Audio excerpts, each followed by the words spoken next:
नमस्कार। आप सबका एक बार फिर से स्वागत है हमारे YouTube चैनल इको लर्नर्स पे।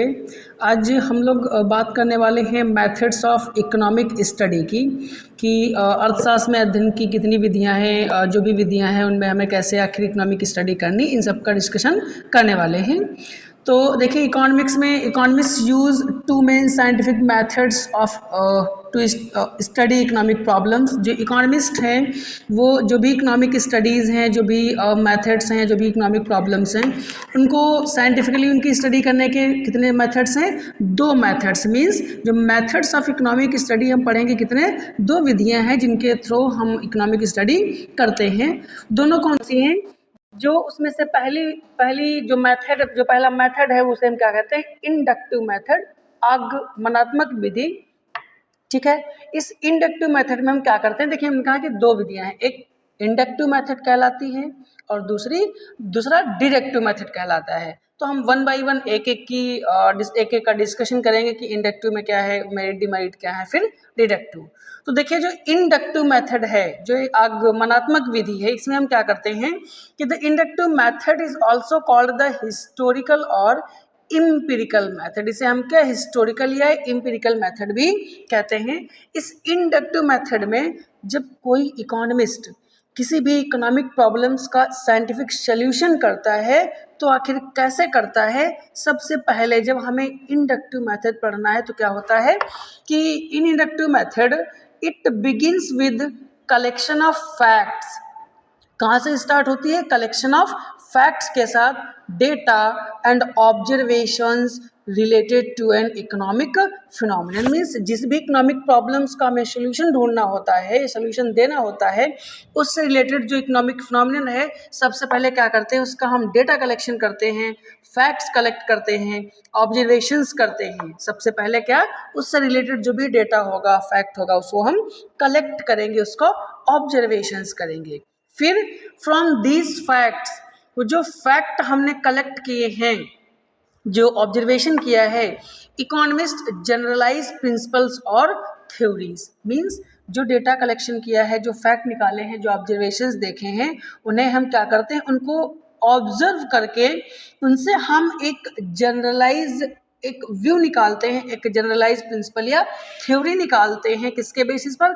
उस डेटा के बेसिस पर। मतलब पहले फैक्ट ढूंढेंगे, डेटा कलेक्शन करेंगे, उनको ऑब्जर्व करेंगे, उनको ऑब्जर्व करके एक जो हमें कंक्लूड फॉर्म में जो एक रिजल्ट मिलेगा, जो कंक्लूजन मिलेगा, वो हम क्या देते हैं? जनरलाइज प्रिंसिपल या थ्योरी बनाते हैं। इट मीन्स ये जो प्रिंसिपल है ना, इंडक्टिव मेथड, ये कहाँ से कहाँ जाता है? ये चीज़ हमें खास याद रखनी है कि it moves from particular to general. It means ये जो हमारा इंडक्टिव मेथड है, हम शॉर्ट फॉर्म में इंडक्टिव मेथड को क्या लिखेंगे? आई मेथड लिखेंगे। आई का मतलब जो स्टडी होगी इस इंडक्टिव मेथड में, वो स्टडी कहाँ से कहाँ होगी? पर्टिकुलर से किधर की ओर? जनरल की ओर। मीन्स कहाँ से कहाँ? हम विशिष्ट से किधर जाते हैं? हम विशिष्ट से सामान्य की तरफ जाते हैं। कहाँ जाएंगे? हम विशिष्ट से सामान्य की तरफ। मतलब किसी भी इकोनॉमिक प्रॉब्लम का अगर हमें सोल्यूशन ढूंढना है तो पहले उससे रिलेटेड हम क्या करेंगे? उस प्रॉब्लम से रिलेटेड डेटा कलेक्शन करेंगे, ऑब्जर्व करेंगे, उस डेटा को अलग अलग सिचुएशन में, उस चीज़ को अलग अलग सिचुएशन में इम्प्लीमेंट करके देखेंगे। इसके बाद उस अलग अलग सिचुएशन में, अलग अलग जगहों पर इम्प्लीमेंटेशन के बाद, लागू करने के बाद जो वहाँ से रिजल्ट निकलेगा, फिर उस रिजल्ट को हम क्या करते हैं कि जनरलाइज, एक सामान्य व्यू बनाते हैं, एक जनरल प्रिंसिपल या थ्योरी देते हैं। तो ऐसा मेथड कौन सा मेथड कहलाता है? इंडक्टिव मेथड, आगमनात्मक विधि कहलाती है, जहाँ स्टडी कहाँ से कहाँ जाए? पर्टिकुलर से जनरल की ओर जाए, विशिष्ट से सामान्य की ओर जाए, तो ये मेथड इंडक्टिव मेथड कहलाता है। अगर हम फ्लो देखें तो सबसे पहले क्या हमें मिलेगा? सबसे पहले फैक्ट्स इकट्ठा करेंगे, हम फैक्ट्स कलेक्ट करेंगे। इसके बाद उन फैक्ट्स को का एनालिसिस करेंगे। मीन्स देखेंगे कि क्या पैटर्न रिप्रेजेंट करते हैं, क्या एक लॉ निकल के आएगा, या क्या बिहेवियर, क्या प्रॉपर्टीज हैं। जो ये एनालिसिस करते हैं, उसके बाद हम क्या करते हैं कि जनरल प्रिंसिपल या फिर जनरल थ्योरी बनाते हैं। ठीक है। तो ऐसी स्टडी क्या कहलाती है? इंडक्टिव मेथड कहलाती है।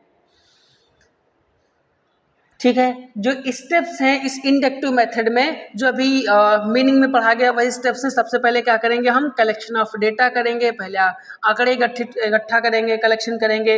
इसके बाद उन डेटा का क्लासिफिकेशन करेंगे, उसका एनालिसिस करेंगे, डेटा को क्लासिफाई करेंगे, ऑर्गेनाइज करेंगे सिस्टमेटिक फॉर्म में। इसके बाद उसका एनालिसिस करेंगे, ऑब्जर्वेशन करेंगे कि आखिर ये डेटा क्या कह रहा है। इसके बाद थर्ड है इस्टेब्लिशिंग कॉज इफेक्ट रिलेशनशिप। जो भी हमारा कंक्लूजन निकलेगा, है ना, जो भी हम निकालना चाहते हैं या जो रिलेशनशिप इस्टेब्लिश करना चाहते हैं दो वेरिएबल्स के बीच में, उनके बीच में क्या करेंगे हम, कॉज इफेक्ट मतलब कारण और परिणाम संबंध स्थापित करेंगे। इसके बाद और लास्ट ऑप्शन है, जब हम ये कारण परिणाम मतलब कॉज इफेक्ट रिलेशनशिप इस्टेब्लिश कर लेंगे, फिर हम क्या करेंगे, फॉर्मुलेशन ऑफ इकोनॉमिक लॉज और थ्योरीज। इन सब के बाद हम आर्थिक नियम का निर्माण करेंगे। हम कोई थ्योरी देते हैं, ऐसा नहीं है कि हमने केवल ऑब्जर्वेशन के बेसिस पे थ्योरी बना दी। थ्योरी देने से पहले, सॉल्यूशन करने से पहले कलेक्शन, एनालिसिस, अलग अलग सिचुएशन में इम्प्लीमेंटेशन करते हैं। इसके बाद हम एक जनरल व्यू देते हैं। तो ये मेथड बनता है कौन सा, इंडक्टिव मेथड। कुछ एग्जाम्पल्स देखते हैं, जैसे एंजल्स लॉ ऑफ कंजप्शन है। एंजल का जो उपभोग का नियम है वो क्या है कि Ernest Engel collected family budget data. Ernest Engel ने पहले क्या किया था, जो फैमिली बजट डेटा था उसको कलेक्ट किया था, इकट्ठा किया था अलग अलग फैमिलीज का अलग अलग जगहों से, एंड ऑब्जर्व दैट, और फिर उस डेटा को कलेक्शन के बाद उसको एनालिसिस किया तो उन्होंने पाया कि एज इनकम राइजेज, उन्होंने देखा कि जैसे इनकम क्या होती है, बढ़ती है, the proportion of income spend on food falls. Mean जैसे जैसे इनकम बढ़ती जाती है तो जो जिस प्रोपोर्शन से हम पैसा फूड पे खर्च करते हैं वो कम होता चला जाता है। ठीक है, तो ये क्या है, जनरल व्यू पहले नहीं दिया गया, डेटा कलेक्ट किया गया, डेटा को ऑब्जर्व किया गया, इसके बाद लॉ बनाया गया। ऐसा ही law of diminishing returns. Diminishing returns में भी observe from agricultural practices in England during 18-19 century. जो लॉ ऑफ डिमिनिशिंग रिटर्न्स है वो भी लॉ देने से पहले क्या किया गया, इंग्लैंड में 18th-19th सेंचुरी में जो एग्रीकल्चर प्रैक्टिस डेटा था उसको कलेक्ट किया गया। उस डेटा कलेक्शन के बाद उसको ऑब्जर्व किया गया, फिर बनाया गया लॉ ऑफ डिमिनिशिंग रिटर्न्स। तो ये किसके एग्जांपल्स हैं, ये इंडक्टिव मेथड के हैं। अब इस मेथड के मेरिट्स क्या क्या हैं, लाभ क्या मिलते हैं, फायदे क्या हैं इस मेथड के। पहला है realistic and practical as based on actual facts. देखिए जो इंडक्टिव मेथड है ये रियलिस्टिक है, और क्योंकि ये प्रैक्टिकली बेस्ड है, हम पहले डेटा कलेक्शन करते हैं एक्चुअल फैक्ट्स को लेकर के, मीन्स वास्तव में हमने फैक्ट्स पहले कलेक्ट किए हैं, उस फैक्ट्स के बाद हम क्या कर रहे होते हैं, उस फैक्ट के बाद में हम रिजल्ट निकालते हैं, तो रियलिस्टिक और प्रैक्टिकल बेस्ड है। हेल्पफुल इन पॉलिसी मेकिंग, ये जो भी पॉलिसी हम फ्रेम करते हैं कि एग्जैक्ट डेटा पे होता है, एक्चुअल फैक्ट्स के ऊपर होता है, इसलिए पॉलिसी मेकर्स के लिए हेल्पफुल होता है नई कोई पॉलिसी फ्रेम करने में, बनाने में। रिड्यूसेस, नेक्स्ट क्या है, reduces chances of error since based on observations। देखिए इसमें जो chances of errors हैं, गलती की संभावनाएं हैं, वो कम होती हैं। क्यों कम होती हैं, क्योंकि ये किसके ऊपर बेस्ड है, ऑब्जर्वेशन और डेटा के ऊपर बेस्ड है। तो ये मेरिट्स है इंडक्टिव मेथड की। अब मेरिट्स के साथ साथ कुछ डीमेरिट्स भी हैं।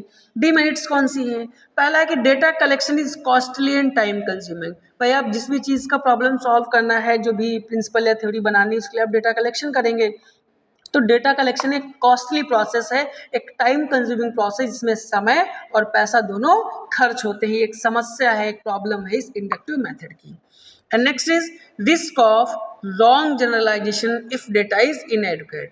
देखिए दूसरा रिस्क क्या है कि अगर डेटा इनएडुकेट है, मतलब पर्याप्त उपलब्धता नहीं है डेटा की, डेटा मतलब भर का अवेलेबल नहीं है, तो उस डेटा से जो हम कंक्लूजन निकालेंगे, जो जनरलाइज एक व्यू निकालेंगे, वो गलत होने के चांस बढ़ जाते हैं, क्योंकि डेटा एडुकेट नहीं है। सही फैक्ट, सही कंक्लूजन तभी निकलेगा जब हमारे पास एप्रोप्रिएट या एडुकेट डेटा अवेलेबल हो।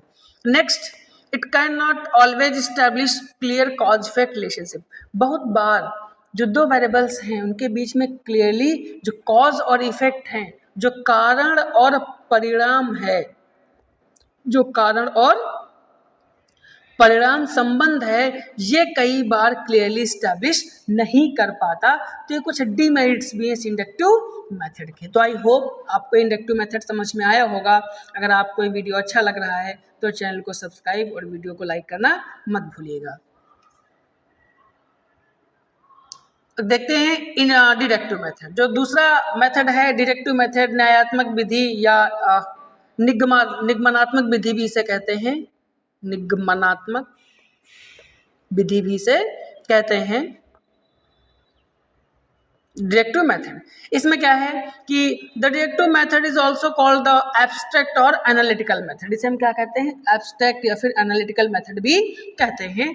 क्या होता है इस डिडक्टिव मेथड में, देखिए इंडक्टिव के जस्ट अपोजिट है, इंडक्टिव मेथड आपने पढ़ रखा है, उसके जस्ट अपोजिट है। इसमें क्या है कि it begins with general assumptions और प्रिंसिपल्स। ये कहाँ से शुरू होता है, एक जनरल व्यू एंड प्रिंसिपल से शुरू होता है। मीन्स जो इकोनॉमिस्ट हैं उनको जब भी कोई प्रिंसिपल या थ्योरी देनी होती है या कोई इकोनॉमिक प्रॉब्लम्स का इश्यूज ढूंढना है, इश्यूज को सॉल्व करना है, तो जो उनका प्रीवियस नॉलेज है, जो उनके अपने जो फैक्ट्स है, उनका अपना जो नॉलेज है, उसके बेसिस पर वो पहले क्या करते हैं कि जनरल व्यू बनाते हैं। क्या करते हैं कि जनरल एजम्पशन या प्रिंसिपल बना देते हैं and derives specific conclusions through logic and reasoning. It means जो उन्होंने जनरल व्यू दिया है वो ऐसा नहीं कि अपने मन से ऐसा ही दे दिया है, वो उनकी प्रीवियस नॉलेज पे बेस्ड है, उसके पीछे के लॉजिक्स के साथ है, वो एक स्पेसिफिक रीजनिंग के साथ है कि अगर ऐसा हम जनरल व्यू दे रहे हैं तो क्यों होता है। But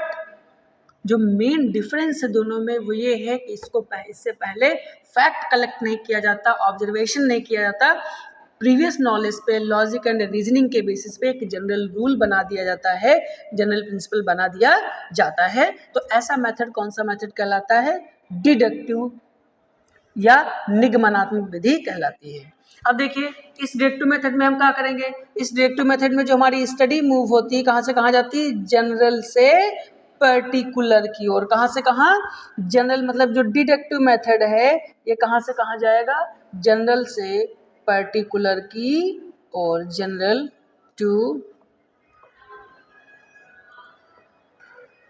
particular. इंडक्टिव मेथड में हम क्या कर रहे थे, इंडक्टिव मेथड में हम चल रहे थे कहाँ से कहाँ, पर्टिकुलर से जनरल, बट यहाँ हम कहाँ जाएंगे, जनरल से पर्टिकुलर की तरफ जाएंगे। ठीक है, क्यों जाएंगे इसकी तरफ, क्योंकि देखिए ये विधि कौन सी, निगमनात्मक। इसमें हम पहले जनरल व्यू देंगे, इसके बाद जो हमने व्यू निकाला है, जो कंक्लूजन निकाला है, उस कंक्लूजन को हम डिफरेंट सिचुएशन में इम्प्लीमेंट करके देखेंगे कि क्या वो जनरल व्यू, वो स्टेटमेंट, वो एजम्पशन अब अलग अलग सिचुएशन में वैसे ही बिहेव करता है या नहीं, फुलफिल होता है या नहीं। तो ऐसा मेथड क्या कहलाएगा, डिडक्टिव मेथड। अगर हम देखें तो इसमें क्या कर रहे हैं, पहले एजम्पशन बना रहे हैं, क्या कर रहे हैं, पहले एजम्पशंस बनाते हैं, उसके पीछे लॉजिक और रीजनिंग जो है वो देते हैं, इसके बाद हम क्या करते हैं, स्पेसिफिक कंक्लूजन निकालते हैं कि ये लॉजिक, ये एजम्पशन अलग अलग सिचुएशन में क्या कंक्लूजन डिराइव करेगा। तो ऐसा मेथड कौन सा मेथड कहलाएगा, डिडक्टिव मेथड। ठीक है, तो इसमें हम कहाँ से कहाँ मूव करेंगे, जनरल से पर्टिकुलर की ओर। आगे देखते हैं स्टेप्स कौन कौन से इसमें। सबसे पहला जो स्टेप है वो क्या है कि डिफाइन द प्रॉब्लम। हम सबसे पहले क्या करते हैं, प्रॉब्लम को डिफाइन करते हैं, समस्या पहचानते हैं कि आखिर किसको सोल्यूशन ढूंढना है, किसके लिए हमें जनरल वे देना है। नेक्स्ट क्या है, फॉर्मुलेट एजम्पशंस। हम फिर क्या करते हैं, उसके हिसाब से एजम्पशंस फॉर्मुलेट करते हैं। Third, deduce logical conclusions. हम क्या करते हैं कि लॉजिकल कंक्लूजन्स निकालते हैं उसके हिसाब से कि क्या प्रॉब्लम है। और लास्ट क्या है, verification by comparing with real data. हम पहले कंक्लूजन दे देते हैं, इसके बाद उसे मैंने कहा था ना वेरीफाई करते हैं अलग अलग सिचुएशंस में अलग अलग डेटा के साथ। तो ये क्या है, स्टेप्स हैं इस डिडक्टिव मेथड के। For example law of demand, जैसे कि मांग का नियम। मांग का नियम क्या कहता है कि अदर थिंग्स बीइंग इक्वल, अगर बाकी सारी चीजें कांस्टेंट रहें, when price falls demand rises. Law of demand यही तो कहता है कि बाकी चीजें अगर कांस्टेंट रहें तो अगर प्राइस फॉल होता है, कम होता है, तो डिमांड क्या होती है, बढ़ती है ना। और प्राइस अगर बढ़ रहा है तो डिमांड कम हो जाती है। तो लॉ ऑफ डिमांड कहता है this conclusion was derived logically. ये जो कंक्लूजन था ये लॉजिकली डिराइव किया गया था, बाद में इसे अलग अलग सिचुएशन में अगर इंप्लीमेंट करके देखा जाए कि हर मार्केट में ऐसा होता है हर कंज्यूमर के लिए, तो क्या कहलाएगा, डिडक्टिव मेथड। मीन्स पहले जनरल रूल बना दो, इसके बाद उसको फैक्ट के साथ मैच करो, इसके बाद उसको अलग अलग सिचुएशन में इंप्लीमेंट करके देखो। ठीक है, अब देखते हैं इस डिडक्टिव मेथड की कौन कौन सी मेरिट्स हैं। पहला क्या है कि simple, logical and less time consuming. बहुत क्या है, बहुत ही आसान सा है, लॉजिकल है, लेस टाइम कंज्यूमिंग है, इसमें समय बहुत ही कम लगता है, जो कि इंडक्टिव में टाइम ज़्यादा कंज्यूम होता था। Next, helpful in building economic models, है ना, ये इकोनॉमिक मॉडल्स बिल्ड करने में हेल्प करता है। And useful in forecasting, future predictions करने के लिए हेल्पफुल रहता है कि फ्यूचर में क्या होगा, कैसे होगा, क्या पैटर्न चल रहा है, उनको डिसाइड करने में भी हेल्प करता है। और लास्ट है डिमेरिट्स। डिमेरिट्स भी कुछ हैं, हानियां भी, जैसे कंक्लूजन में भी unrealistic if assumptions are wrong, means जो हमने एजम्पशंस बनाई है, जो एक जनरलाइज व्यू दिया है, क्योंकि पहले फैक्ट के साथ तो हमने मैच नहीं किया है, पहले एनालिसिस तो की नहीं है, पहले प्रीवियस नॉलेज और एजम्पशंस ही हमने बनाई है, तो कई बार ये गलत भी साबित हो जाती है। ठीक है, तो नेक्स्ट क्या है, इग्नोर्स हिस्टोरिकल डेटा समटाइम। जैसा कि मैंने अभी कहा था कि हम हिस्टोरिकल डेटा नहीं कंसिडर करते हैं पहले, क्योंकि डेटा और फैक्ट तो हम कलेक्ट ही नहीं कर रहे हैं, इसलिए ये जो हिस्टोरिकल डेटा है उसे बहुत बार इग्नोर कर देता है, इस वजह से जो कंक्लूजन है वो सही नहीं आती। Highly abstract and less practical, एक ऐसा मेथड है, हाईली एब्स्ट्रैक्ट और लेसर प्रैक्टिकल मेथड है, इसकी प्रैक्टिबिलिटी बहुत ही कम, इसे बहुत कम यूज़ किया जाता है, क्योंकि इसमें हम पहले वेरीफाई नहीं करते।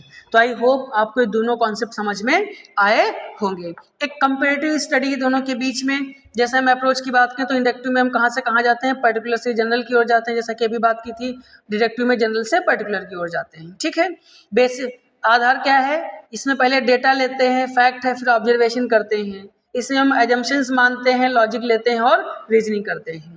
इंडक्टिव का नेचर कैसा है, ये इम्पिरिकल और रियलिस्टिक होता है, जबकि डिडक्टिव एब्स्ट्रैक्ट और थ्योरेटिकल होता है। एग्जाम्पल जो दिया था हमने, एंजल्स लॉ, डिमिनिशिंग रिटर्न्स, यहाँ पर लॉ ऑफ डिमांड हो सकता है, रिकॉर्डिंग रेंट थ्योरी हो सकती है। लिमिटेशंस हैं, लिमिटेशंस कौन सी, इंडक्टिव मेथड देखो टाइम कंज्यूमिंग होता है, क्योंकि डायरेक्ट डेटा आप कलेक्ट करोगे, फैक्ट कलेक्ट करोगे, जबकि डिडक्टिव में ऐसा नहीं होता। मगर यहाँ लिमिटेशन क्या है कि अनरियलिस्टिक रिजल्ट्स कई बार आते हैं, इसलिए ऐसा रिस्क होता है। आई होप दोनों मेथड आपको समझ में आए होंगे। एक बार समराइज हम याद करने के लिए देख लेते हैं कि जो डिडक्टिव मेथड है, इसमें स्टडी हम कहाँ से कहाँ करेंगे, जनरल से पर्टिकुलर की ओर, शॉर्ट फॉर्म में याद रखना डीजीपी। डीजीपी तो जानते हैं कि डिडक्टिव मेथड में स्टडी कहाँ से कहाँ, जनरल से पर्टिकुलर की ओर। और इंडक्टिव मेथड में, काहे में, इंडक्टिव मेथड में स्टडी कहाँ से, पर्टिकुलर टू जनरल की ओर, पी टू जी में जाते हैं। मीन्स पहले पर्टिकुलर रूल बनाते हैं, फिर उसका जनरलाइज, मतलब पहले पर्टिकुलर सिचुएशन में इंप्लीमेंट करते हैं, फिर उसका हम जनरलाइज व्यू करते हैं। ठीक है, तो ये इकोनॉमिक स्टडी के दो मेथड्स थे, inductive and deductive. I hope आपको ये वीडियो अच्छा लगा होगा, तो चैनल को सब्सक्राइब और वीडियो को लाइक करना मत भूलिएगा। Thank you.